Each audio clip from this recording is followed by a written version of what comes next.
Pegfilgrastim is a medication that helps your body produce more white blood cells, which are important for fighting off infections.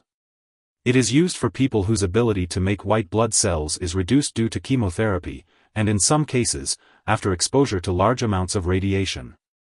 There are several different brands of pegfilgrastim, including pegfilgrastim, pegfilgrastim-apgf, pegfilgrastim-cbqv, pegfilgrastim-jmdb, pegfilgrastim-bmez, pegfilgrastim-fpgk, and pegfilgrastim-pbbk. It is important to follow your doctor's instructions for the correct dosage and timing of pegfilgrastim. Before using pegfilgrastim, it's important to read the patient information leaflet and instructions for use provided by your pharmacist. If you have any questions, consult your doctor or pharmacist. This medication is given as an injection under the skin, usually once during each chemotherapy cycle. However, it should not be given within 14 days before or 24 hours after chemotherapy.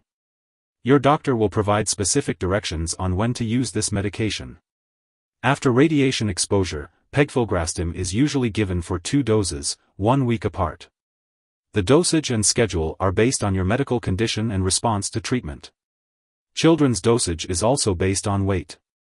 If you are using this medication at home, it's important to learn all the preparation and usage instructions from your healthcare professional and the product package. Before use, take the medication out of the refrigerator and let it warm up to room temperature for at least 30 minutes. Do not heat the medication in any other way, such as by heating in the microwave or placing in hot water. Do not shake the medication. Before using, check the product for particles or discoloration, and do not use the liquid if either is present. Before injecting each dose, clean the injection site with rubbing alcohol and change the injection site each time to lessen injury under the skin. Do not inject pegfilgrastim into skin that is bruised, tender, red, hard, or that has scars, moles, or stretch marks. It's also important to learn how to store and discard medical supplies safely. If you experience aching or pain in your bones and muscles, you can take a non-aspirin pain reliever like acetaminophen to help. Redness, swelling, itching, or bruising at the injection site may also occur. If any of these effects persist or worsen, make sure to tell your doctor or pharmacist right away. It's important to remember that your doctor has prescribed this medication because they have determined that the benefit to you is greater than the risk of potential side effects. Most people using this medication do not experience serious side effects. However, it's crucial to inform your doctor immediately if you experience any serious side effects, such as pink or bloody urine, easy bleeding or bruising, fever, fast heartbeat, or purple or red spots on your skin. Seek medical help right away if you experience breathing problems, unusual decrease in urination, unusual tiredness, or swelling or puffiness of the body. In rare cases, serious damage to the spleen may occur, so it's important to seek medical help if you develop stomach or abdominal pain, or shoulder pain. Additionally, there is a rare risk of developing a certain bone marrow disorder or blood cancer, so it's important to ask your doctor for more details. While a serious allergic reaction to this drug is rare, seek medical help immediately if you notice any symptoms of a serious allergic reaction, such as rash, itching or swelling, severe dizziness, or trouble breathing.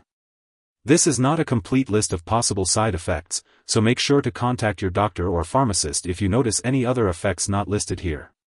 If you're in the US, you can call your doctor for medical advice about side effects, or report them to the FDA. In Canada, you can call your doctor for medical advice about side effects, or report them to Health Canada. Before using the pegfilgrastim syringe, it's important to talk to your doctor or pharmacist if you have any allergies, especially to pegfilgrastim or filgrastim products, iflatograstim, or dry natural rubber/latex. This is because this product may contain inactive ingredients that can cause allergic reactions. It's also important to let your doctor or pharmacist know about your medical history, particularly if you have sickle cell disease or spleen problems. If you're planning to have surgery, make sure to inform your doctor or dentist about all the medications you are taking, including prescription drugs, non-prescription drugs, and herbal products. If you are pregnant, this medication should only be used when necessary, and it's important to discuss the risks and benefits with your doctor.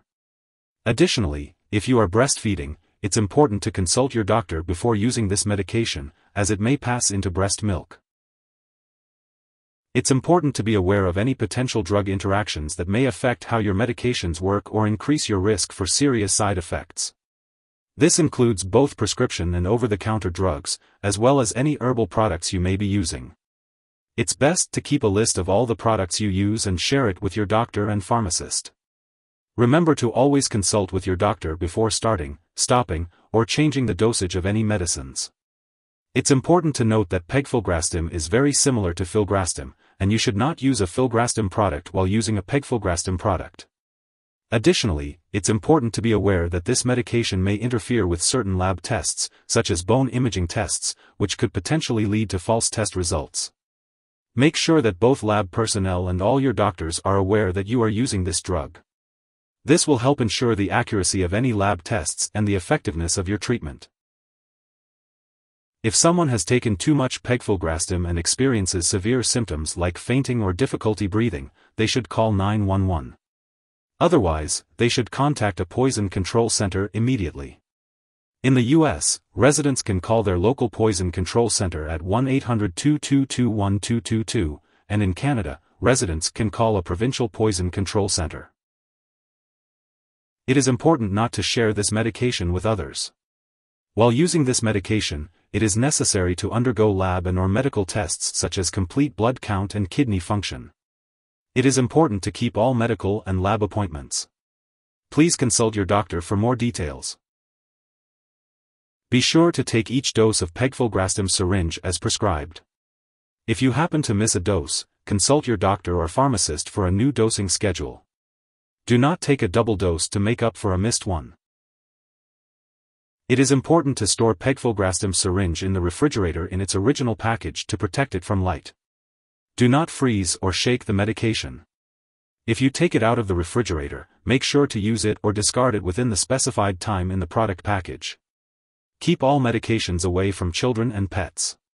When it comes to disposal, do not flush pegfilgrastim syringe down the toilet or pour it into a drain unless directed to do so. Make sure to properly discard the product and it is expired or no longer needed. It's best to consult your pharmacist or local waste disposal company for the proper way to dispose of the medication. If you need more help, call your doctor for medical advice. In the U.S., you call FDA 1-800-FDA-1088. In Canada, you may call Health Canada 1-866-234-2345. Wishing you good health. Thanks for watching.